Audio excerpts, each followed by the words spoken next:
Hello and welcome to our podcast at Get Legally Speaking. Our legal conversation today will be on bullying, and this is our special episode for Anti-Bullying Week.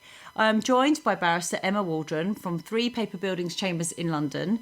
Emma specialises in education law and she is regularly instructed to appear in the High Court and upper and first tier tribunals.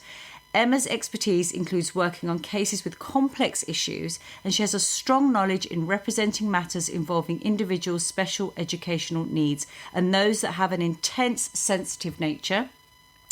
Emma has proven to have a second-to-none ability of understanding of her clients and this challenging area of law, and she is recognised as a leading individual in her field and is listed in Chambers and Partners and the Legal 500. Hello, Emma. It's lovely to see you again.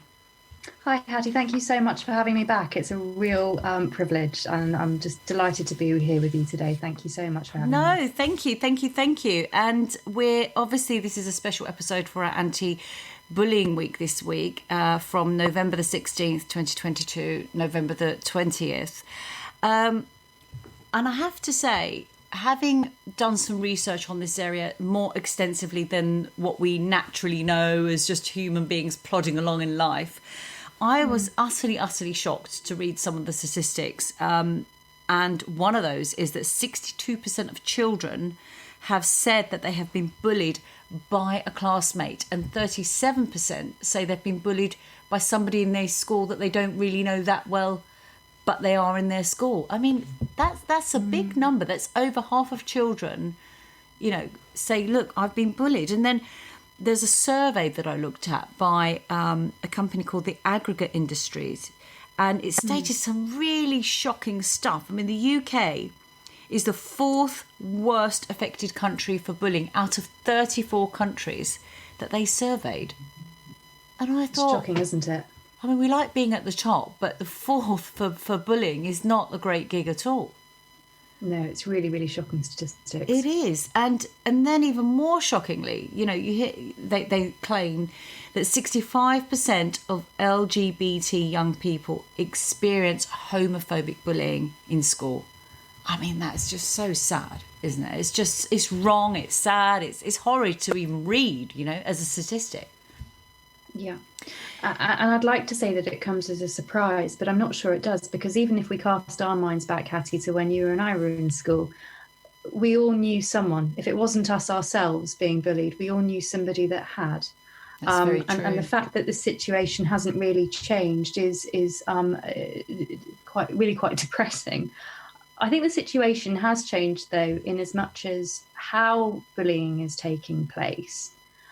I think is quite different to perhaps what you and I were used to back when we were at school, because it's not just now limited to name calling and teasing and people being beaten up on the playground. There's the whole cyber element to bullying now, which you and I never had. Do you know, I actually don't know how I would have coped, really, as a young child, a 13, a 14, a 15-year-old, even 10-year-olds and 11-year-olds. My nephew's 10 years old. He's got an iPhone, with access to all of this Snapchat and all the online stuff. I don't know how I would have coped if that was thrown into my mix when I was a child. I mean, I was fortunate I wasn't bullied at school, but I did see bullying take place. I actually, unfortunately, had an altercation with a bully because I was trying to stop them from bullying somebody I knew. Yeah. But you're right. I mean, I don't think there's many school children that we can speak to that would say, I've never seen bullying. I've never seen it. But It comes in different forms, doesn't it? And let's talk about that, Emma. What kind and types of behaviour, apart from your traditional sort of pinning somebody up against the wall and saying, hey, you, whatever the bullies say, what kind of behaviour can be considered bullying in the eyes of the law? Okay, so I think the starting point here is that there is actually no definition in law of what bullying is. It's usually, though, repeated behaviour or words intended to cause some harm, whether that's physical or emotional, to the person that's receiving it.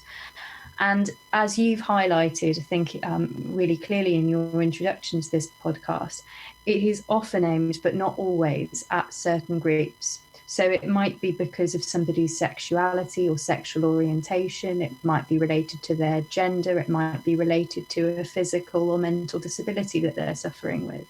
There is no legal definition, but that's broadly what we're talking about when we're talking about bullying. Something repeated, intended to cause physical harm or emotional harm, often aimed at certain individual groups, but not always. It could be physical, it could be teasing, it could be name-calling, threats, it could be cyberbullying. It may or may not have a sexual element to it as well. Those are the sorts of things, I think, when we're looking at bullying, that we're talking about here. Yes, no, indeed. And I further read, actually, in a statistic that the BBC had gathered, saying that 59% of children believe that attitudes towards their appearance was the likely cause. So how they looked, it could be the way you dress, the way you carry your hair. I remember, actually, very early on in my secondary school days, I walked in with this bag and there was this sort of Barbie equivalent called Gem. No one's heard of it, I know. I'm not even going to say, did you ever hear of Gem? It was a Gem bag and I was carrying it around. And now my friends and I wasn't being bullied about it, but, they all had a big laugh about it. It was a big hoo-ha and that was just the end of it. But I could see how unpleasant behaviour can come from just something you're carrying around. It could be, your as simple as your school bag or your trainers. If you're not wearing the latest trainers and you've got something on that is so second grade that someone then starts to pick on you. But I mean, it quickly becomes a big issue, and I think I have certainly seen situations where a child doesn't even realise that the behaviour that's going on is actually bullying. I mean, it's enormous. It affects confidence, self-esteem, mental health. It's enormous. So what advice could we give to parents who have children that are being bullied? What can we say about that? I think first and foremost, just talk to your children about this issue. You don't have to even specify it as being something that you think they are experiencing. But talk about it in general terms. Talk about what it is. Talk about what it can look like. Talk about how it can make people feel. If you're concerned that your particular child is being the victim of bullying, though, absolutely speak to them about it, but also consider whether or not you need to talk to the school. Do you need to get some involvement here from a tutor or a head teacher? Any member of staff really that you feel that you can confide in or you feel that your child can confide in, because it's really, really important that people speak up about these issues and they don't just sit on it and let it fester and affect their mental health, because it can do and it will do. Speak to people about it, whoever it is that you feel you can trust and you feel that your child can trust. Also bear in mind that every school should have, and every state school must have, a behaviour policy. And usually those are available on the school's website. If they're not, for whatever reason, available on the school's website, ask for a copy of it, because that should also set out what's expected of pupils in terms of their behaviour, and importantly, what sanctions could be imposed on pupils who don't abide by that behaviour policy. So consider that. There are times, though, when bullying goes above and beyond the name calling that you might see on the playground to something a lot more serious. And if you're entering that field where actually it's straying from being bullying to actually something which could be illegal, you might also want to contemplate calling the police. So that's things like violence or assault, theft, repeated harassment or intimidation. And again, I say that could or could not be of a sexual nature. Repeated threats, abusive phone calls and hate crimes. If it's straying into that level of severity, then at that point you may need to consider whether or not this is actually something that goes beyond the school's remit and actually into the arena of being something that you need to report to the police. No, absolutely. I mean, the schools must follow anti-discrimination laws, and I think bullying comes under that umbrella to some degree, doesn't it? But Absolutely.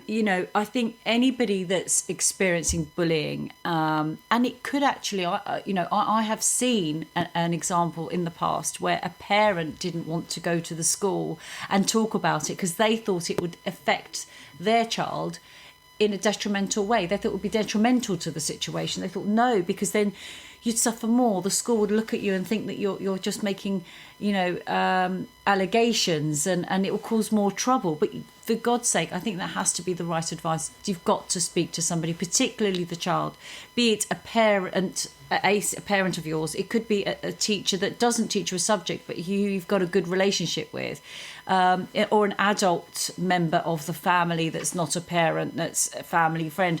You've got to speak up. You must not be afraid to ask for help. And it doesn't matter how strong and confident you come across as an individual.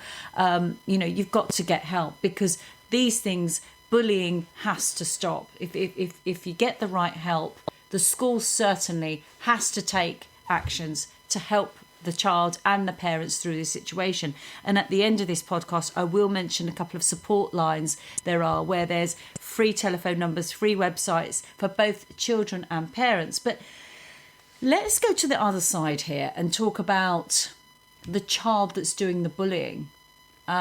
Because that's another big issue in its own, and I don't sit here and say, a bully's a bully, they shouldn't be offered any help. They're the ones creating the problem.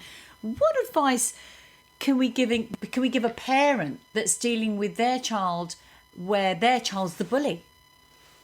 I'm really glad that you asked this question, Hattie, because I think it's something that so often is ignored. There's so much of a focus, and understandably so, on the victims of bullying, and comparatively little focus on the people who are actually the perpetrators, as it were. I think from my experience, people don't behave in a vacuum. People behave the way that they do, usually for a reason. So I think if you're a parent in that situation where you have a child who's been accused of being the bully, start to ask yourself the question of, well, why may that be? Is it because they have some issues with confidence or low self-esteem? Do they bully others to make themselves feel better about themselves? And you never think that, would you, Emma? You'd never naturally think that a bully actually has issues of confidence and self-esteem. Naturally, I think the natural thought process is, well, a bully's confident and they have all the self-esteem and they're front foot forward, bullying a china shop. But it's not always the case. No, not always the case. And often it's used, isn't it, as a bravado, means of appearing stronger than you actually are. Is there something going on under the surface that's causing them to behave in this way? Do they require some more support in school? And I know, again, it seems an unusual thing to say that, why might they need additional support if this is the way that they're behaving? But all I can say again is that we don't behave in a vacuum. There's a reason why generally people behave in the way that they do. Is there, for example, some sort of undiagnosed special educational need that child may have? Are there things going on in the home that's making that particular aspect of their life stressful or difficult to manage, that's causing them upset and hurt? And bullying is then means of really lashing out against the situation that they're in. It's a complicated picture. It's not necessarily just a situation. No, I have to agree with you. I don't think it's just as simple as saying, do you know what, that person's a bully? And, just disregard what's going on there. And, let's penalise them, let's punish them. And yes, by all means, what has to happen, it has to be stopped. But I think there definitely needs to be a very close look at why the bully is a bully. Why are these actions actually taking place? I would hope that schools support both sides of the coin here to be able to resolve it. Does a bully ever stop being a bully? I mean, there are questions that, goodness, that's $1 million question, isn't it, really? But absolutely. No, I completely agree. So let's talk about the legal obligations of the school. what legal obligations, and let's talk about the top tier of legal obligations, Emma, because I'm quite aware that when we're talking about the law, we can go out off into the realms of the never ending. What legal obligations are the schools under to protect a child from being bullied? Okay, so the first issue is something that I've touched on already, but there must be in all state schools a behaviour policy, something which clearly sets out to all students what is expected of them from a behaviour perspective. Independent schools don't have the same sort of obligation on them, but most do have. And I thought, really? Why doesn't a private school have a behaviour policy in place? Have to have a behaviour policy in place? I found that quite odd, but yeah. It is odd. Good independent schools will have them. I think is the best answer that I can give there. They have to be reviewed regularly, those behaviour policies. A lot of schools, although they're not strictly speaking obliged to do this, will have not only a behaviour policy, but an anti-bullying policy as well. So usually the behaviour policy is the catch-all, but many schools will have anti-bullying policies as well, which should set out the things like who to report incidents to, how you can report incidents, what happens when you do, those sorts of things. In terms of the more general duty on all schools, they have a legal duty to ensure that children are kept reasonably safe from harm. The operative word there being reasonably safe. No school can ever, I think, in my opinion, completely eliminate bullying, however hard they try. And no school can ever protect a child from all harm. That's an impossibility. So what the law expects of a school is to adopt a position where it is taking reasonable steps to keep children safe. And that's it, isn't it? I mean, they've got to try and prevent discrimination and harassment and victimisation, and there's so much going on. But as you say, as we said earlier, cyberbullying, the fact that most children have access to a online gadget, be it their phone, a tablet, the computer, the laptop, or something at home. And I mean, one of the things that I have to say with the school that my children go to, they have had regular talks and events for parents to educate themselves first, to be able to then help their children. But how do you ever eliminate bullying? How do you ever say, right, there is absolutely none of it going on? Because I have witnessed and seen it happening, Emma, on such a subtle level and on such a almost in the background, but it still exists in that child's life. It could be simple things like, they don't talk to, one group doesn't talk to a child. They don't say anything to the child, but they exclude that child on purpose from events, from being with them, from playing, from being part of that group. And that's such a subtle way of actually, that's neglecting, isn't it? And I mean, what can the school do? The school can't go to the group that's excluding a child and say, you have to befriend that child. Yeah, you have to hang around with that child. But yet there's harm through those actions coming to that child.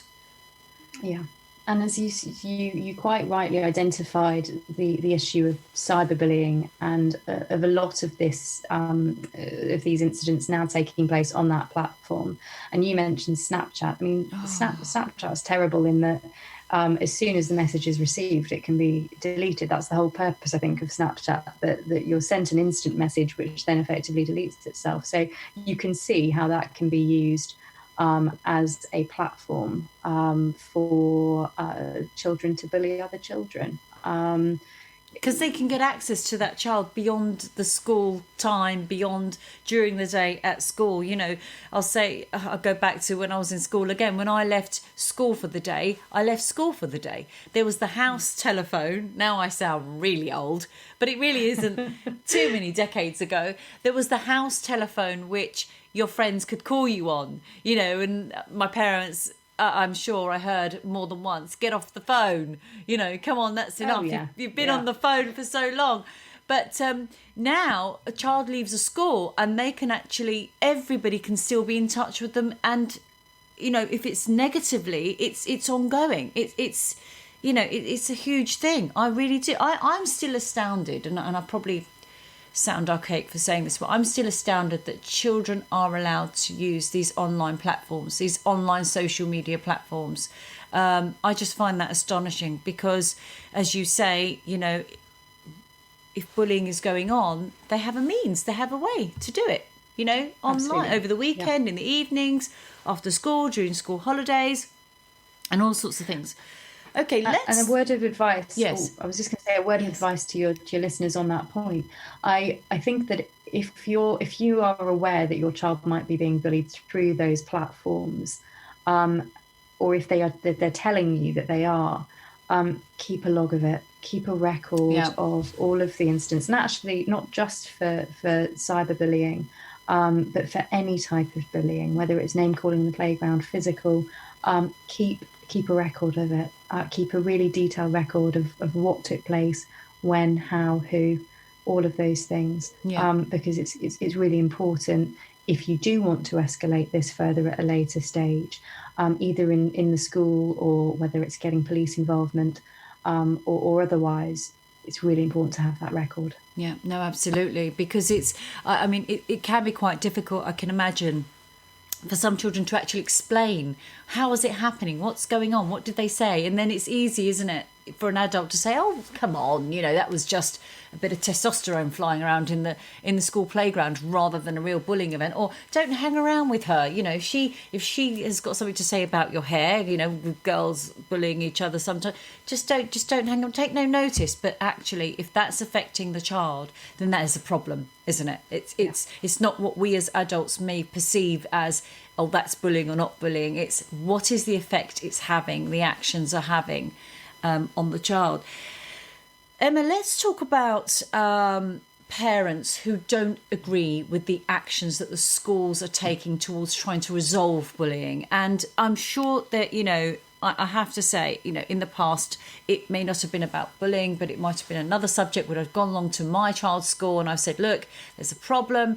They've dealt with it. And I thought, well, I'm not that, maybe that's not great, but in this case, if you're not happy with the actions that the school's taking, what can you do as a parent?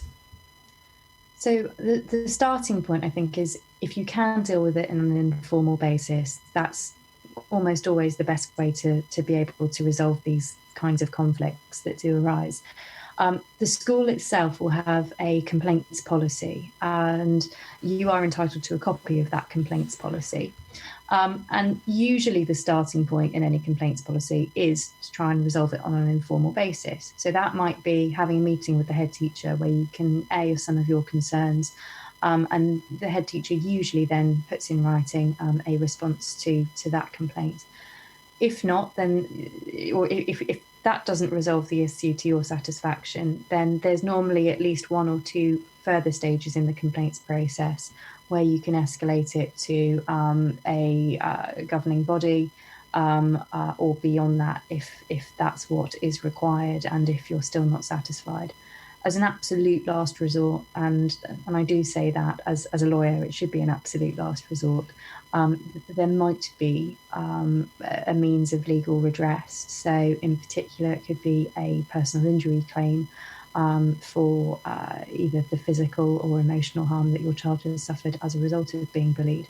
But those claims are really, really complex and difficult to succeed in, and I don't think should immediately be a parent's first thought if they are told by their child that they're being the subject of bullying. Yes. Try and resolve it on an informal basis first and foremost. Yes. So we're saying try to resolve it internally within the school. Go to, if you're not happy with the way they've dealt with the incident, then raise that, write a letter, make sure you've got your correspondence in writing, whether it's an email or a letter, and go higher and beyond perhaps the teacher that you're dealing with. It's probably likely that the head teacher would be involved if something has escalated, and try to put your grievances forward and outline them in detail, and I know it's difficult because I can imagine it's easier said than done to say, just try and stay calm and reiterate why you're not happy and what you would see as a remedy, a suggested remedy, because obviously the school has to try and take an overall view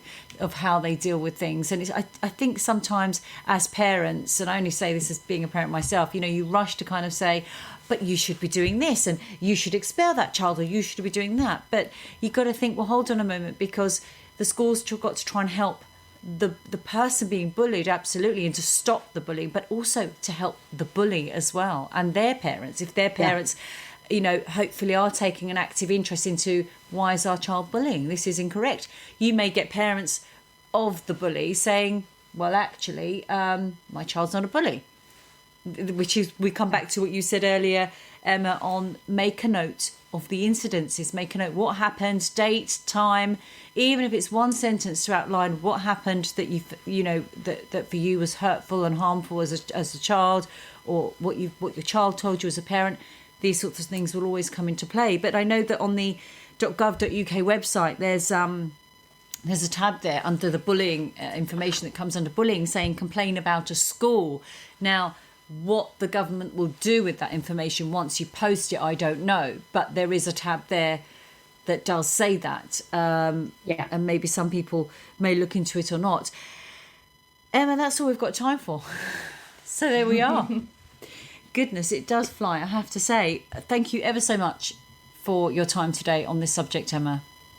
It's my pleasure. I think, Hattie, you were going to say that there were certain places for help and advice. Yes. So just as a final, yes, the places that I think are particularly useful: Anti-Bullying Alliance, Bullying UK, Childline, the Diana Award, Internet Matters, Kidscape, the UK Safer Internet Centre, UK Council for Child Internet Safety, and the National Bullying Helpline. All of those resources are available, and as far as I'm aware, are also free of charge. So yes, no, indeed. Well, you just took the words out of my mouth, Emma, because I was going to mention the National Bullying Helpline, and it's a free confidential number, 0300 323 0169.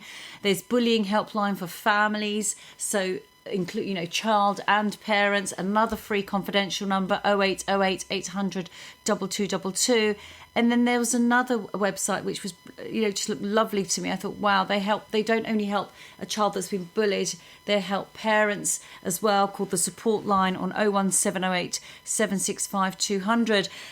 I mean, what we will do, I think, is put out an article on our news page just to outline these numbers and these areas, because I think that would probably really help people who think, well, actually, I didn't quite catch that number and I didn't quite catch that email address, in order to get access to help. So there we are. What we will say to our listeners is don't forget to click and subscribe to our podcast, and you can find us on Instagram, Twitter, Facebook, LinkedIn and YouTube by searching Get Legally Speaking.